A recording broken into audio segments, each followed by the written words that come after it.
are here because the outside world rejects you.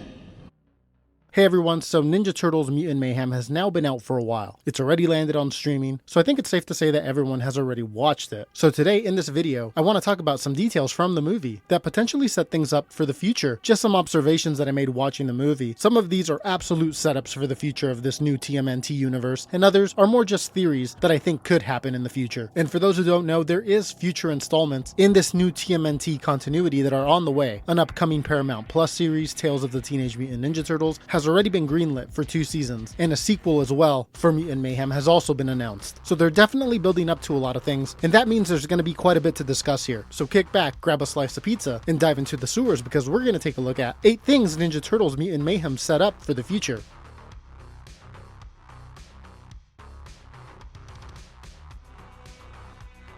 Alright, so first up we have the future of Baxter Stockman. One thing we didn't really find out in the movie is, did Baxter Stockman actually die in the beginning of the film? If you remember, at the beginning of the movie, Baxter's either knocked unconscious or killed due to an explosion in his lab. In the movie, they make it seem like he was killed, but I don't know. When they take him away, he just appears to be unconscious. Plus, it seems kinda odd that they would kill such a big Turtles villain so early in this new Ninja Turtles universe. I believe we also saw some plans for some Mousers in his lab as well. I just can't see them not exploring that. There's so many different possibilities you could do with Baxter. Personally, I feel he's still alive and either escaped in a moment we didn't see in the movie or is being held by Cynthia Utrom. Now, although at the same time, that would make him pretty old, as 15 years ago in the film, he already looked like this, so I don't know. This one's more of a theory, but I think he's still alive and will return at some point in the future. What do you guys think?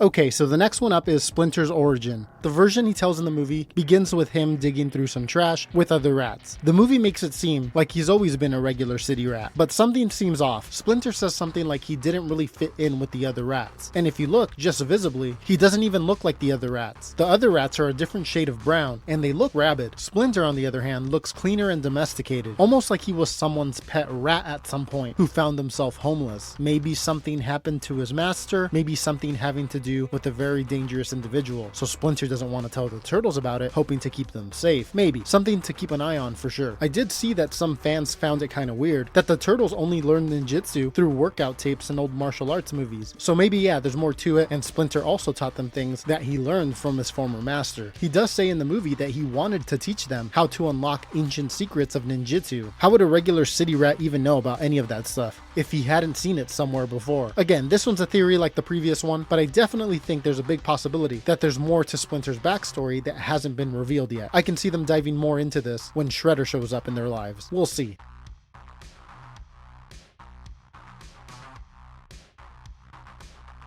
Okay, so this next one's a quick one, and I'm not positive we'll get this in the future, but I'm kinda hope they address it at some point. I don't know how they would, but what I'm talking about is the Turtles' origin. We saw how they got mutated down in the sewers, but we didn't see how they actually got down there. It's probably something very simple. They fell during a storm, or something like that. But yeah, in the movie, we don't see how they actually ended up down there. They're just there when we see them covered in ooze. Don't know how much more this could add to the story, but it would be kinda cool to eventually see how they got down there. Anyways, not much else on this one. Hopefully they talk about this in the future. But let's take a look at the next one.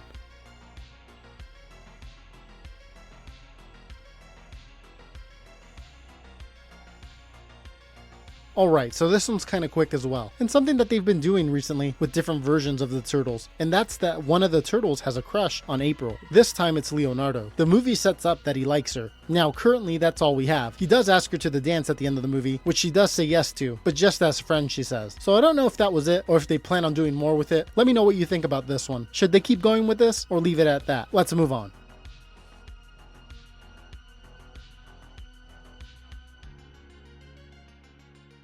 Alright, so the next thing Mutant Mayhem set up was Cynthia Utrom and her TCRI group. As many of you know, TCRI in the original comics stood for the Techno-Cosmic Research Institute and was secretly run by Utroms, these little Krang-type aliens. Now, given Cynthia Utrom's name and the disappearance of the TCRI group by the end of the movie in an attempt to maintain their secrecy, it appears that they're doing something similar here with the Utroms. It's very likely that Cynthia is a robotic body with an Utrom alien in the abdomen, and we see that at the end of the movie, she's watching the Turtles and still wants to capture them. We'll see what they do with this, but it's definitely a setup for the future, and I would say even potentially a setup for Krang.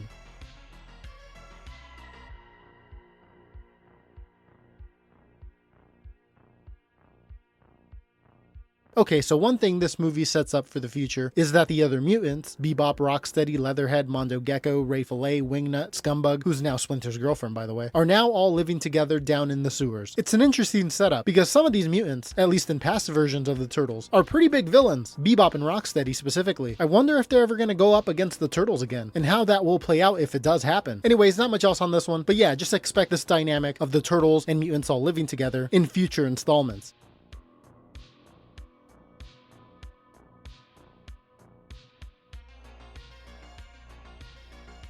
Alright, so this next one's probably the biggest setup for the future out of all of them. It's either this one or the last one. But yeah, as many of you know, at the end of the Mutant Mayhem movie, the public now know about the Turtles. They get accepted by humans, and so they are now able to attend high school. And if I had to guess, this is where the new Ninja Turtles Paramount Plus series is gonna pick up, if I had to guess. I'm curious to see how they pull this off. This is something that has really never been done before. It's gonna give a different element to all the future stories that they tell in this universe. Different little things like the Turtles going out to get food, going to the movies. I wonder how they're gonna work all that stuff in and still make it a Ninja Turtle story. We'll see how they handle all of this. But yeah, the Turtles going to school, hanging out in public is a massive setup for the future. I could definitely see this one being a little contentious amongst the fans. What do you think about this one specifically? Let me know down below.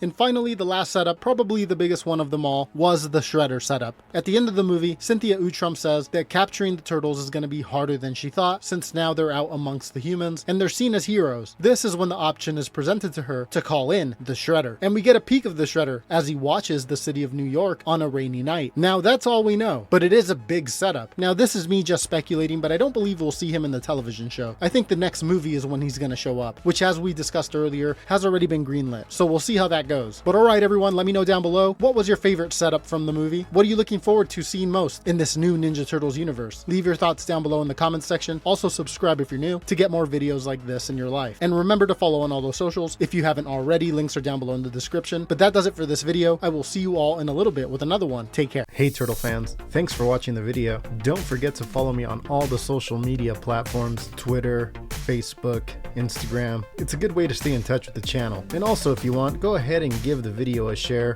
on your social media platforms, Reddit, Twitter, all that stuff. And let's spread Turtle Mania to the world. Once again, thanks everyone for watching. It really does mean a lot.